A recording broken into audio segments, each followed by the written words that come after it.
When the rail lines were pulled up from Central Otago, the tiny local towns had a tough time keeping going. But thanks to the Otago Central Rail Trail, new life has been breathed into these charismatic townships.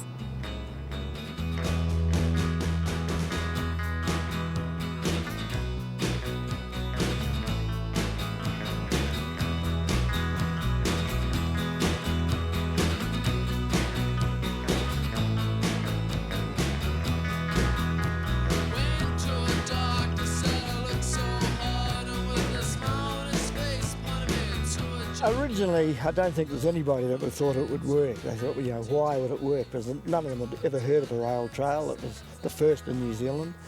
So, why would it work? We've tried to get many other things to work in our little rural communities, especially during the decline of the 80s and 90s, and nothing really succeeded. So what made this different? And it's been amazingly popular. We were so wrong in our initial assumptions that it wouldn't work. It's been wonderful.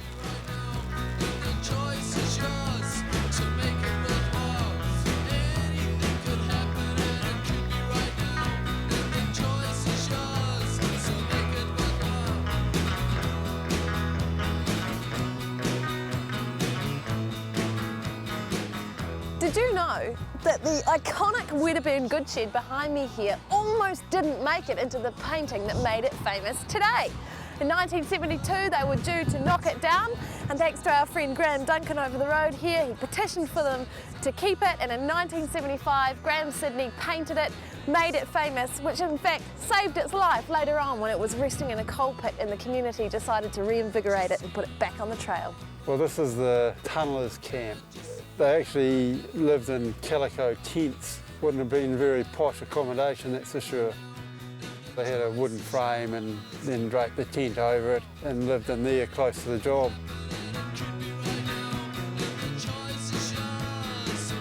The line was really the life force of the Central Otago community for 83 years, from when it was put in until it was taken out officially in 1990. And it was the main link between what was going on in the major city of Dunedin and the thriving major activity out on the goldfields. It's 152 k's long, there's no roads, no vehicles on it, so you're perfectly safe. There's about 12 to 14,000 people do the rail trail each year. The average age group is around about 54, 55. We've had an 80-year-old do it, and there's many families do it, parents with young children, and they all do it. So it suits all age groups and it suits all fitnesses. Have you done it?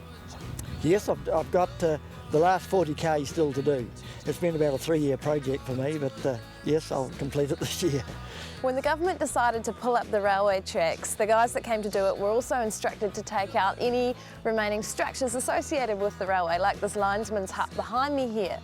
Now, when the local farmer heard that that was happening, he implored for them not to take it away, as it was part of the character of the landscape, and they said, no, we've got to take it. He said, I'll buy it off you, and he did in the end for $5, and he still has the receipt.